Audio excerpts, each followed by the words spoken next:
खानदान के लोगों ने गांव और मतलब उनके घर के लोगों ने तो छोड़ ही दिया। तो मैं भी तो घर का ही हूँ सर, मैं 1 लाख का सगा छोटा भाई हूँ। तो साथ ही मैं थोड़ा पहले दादरी आ गया था बच्चों की एजुकेशन के लिए।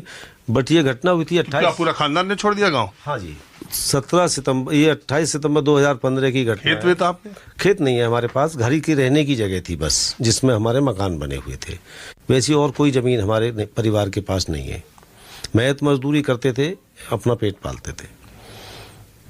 नहीं, मैंने जब बात की तो उन्होंने कहा कि अब हम लोग तो सब छोड़ गए, हाँ दूसरी जगह आ गए, हमारे खानदान के लोग भी छोड़ के दादरी आ गए। दादरी खानदान ये परिवार को ही बोला है। हम 4 भाई थे, तो एक भाई लौनी चले गए बड़े दूर से, जो अब रेलवे से रिटायर हैं, 1 लाख से बड़े वाले। मैं सबसे छोटा हूँ, 1 लाख मुझसे बड़े थे, वो दादरी रहते हैं। हम दोनों भाई एक साथ ही रहते हैं।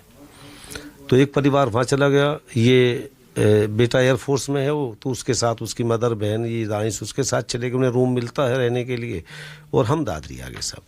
तो अब ये जो घटना, ये जो पूरे देश में चर्चा का विषय हुआ, क्योंकि अखलाक का जब केस आया था उस समय भी पूरे देश में इसकी चर्चा हुई थी, और 10 साल के बाद जब सरकार की तरफ से ये कहा जा रहा है, कहा गया कि ये केस बंद कर देना चाहिए, तो इसको आपके परिवार ने या आप लोगों ने जो लड़ाई लड़ रहे हैं इतने दिनों से, इसको किस तरह से पहले शुरू में देखा जब आपको इस एप्लीकेशन का पता चला?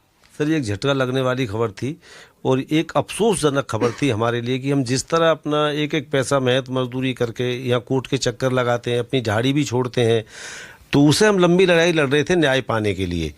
उस लंबी लड़ाई के वजह से मेरी मदर, उसकी देखते 10 साल में वो गुजर गई। मेरी 1 लाख की मदर, मेरी मदर एक ही बात है। उन्होंने अपनी आंखों से 1 लाख को मरते हुए देखा, अपने सामने पिटते हुए देखा। वो भी उसी मकान में वहीं मौजूद थी। 85 साल उनकी उम्र थी। उन्हें भी मारा गया सर, पुलिस ने उनका भी मेडिकल कराया था। फिर उन्होंने अपने आप को टॉयलेट में बंद कर लिया। तो उस माँ की आंखें न्याय पाने के लिए अपने बेटे के देखते हुए दुनिया से वो चली गई। अब उनकी वाइफ की तबीयत भी ख़राब रहती है, 1 लाख की वाइफ की, हमारी भाभी की। और हमें ये लगने लगा था 10 साल की इस धीमी प्रक्रिया में कि भाई हो सकता है हमारी भाभी भी अपने पति के लिए न्याय ना देख पाएँ। लेकिन अब कोर्ट के इस फैसले से 6 जनवरी से जो उन्होंने हियरिंग की बात की है जज साहब ने, तो हमें लगता है कि जल्दी हमें न्याय मिलेगा और जल्दी से इसका कोई फैसला आएगा। वकील साहब, एक चीज़ पूछना भूल गया मैं।